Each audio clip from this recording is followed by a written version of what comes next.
রাজু তাড়াতাড়ি করে চল, জিম করতে হবে। আচ্ছা মা ঠিক আছে, তুই তোর ভাইকে ধরে বসে থাকবি, ঠিক আছে? আচ্ছা মা ঠিক আছে। প্রথমে আমাকে পায়ের ব্যায়ামটা করতে হবে, এই তো আমিও করে নেই। আরে বাহ, সবাই তো দেখি এখানে ভালোই ব্যায়াম করতেছে।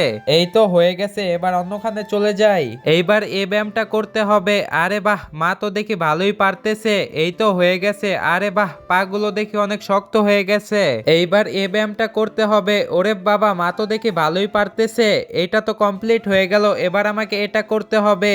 আরে এটা তো অনেক ভারী ভারী হয়েছে, তো কি হয়েছে, আমার দ্বারা সম্ভব, আমি সব পারবো। এই তো এখন এটা উঠানামা করতে হবে। ওরে বাবা, এটা তো দেখি অনেক ভারী, এটা উঠানো যাবে না, এখানেই রেখে দেই। এই তো এখন আমি এই পায়ের ব্যায়ামটা করে নিব। একজন মা কতটা আপন হয়ে থাকে, যার মা নেই তাকে গিয়ে জিজ্ঞেস করে দেখো। তো দেখা যাক বন্ধুরা, মায়ের জন্য কে কে ভিডিওতে লাইক এন্ড সাবস্ক্রাইব করে। যারা মাকে ভালোবাসো না তারা এই ভিডিওটি থেকে দূরে থাকো। আচ্ছা মা হয়ে গেছে, এখন তাড়াতাড়ি করে চলো। আচ্ছা রাজু ঠিক আছে, তাড়াতাড়ি করে চল। আরে মা, তোমার আবার কি হলো?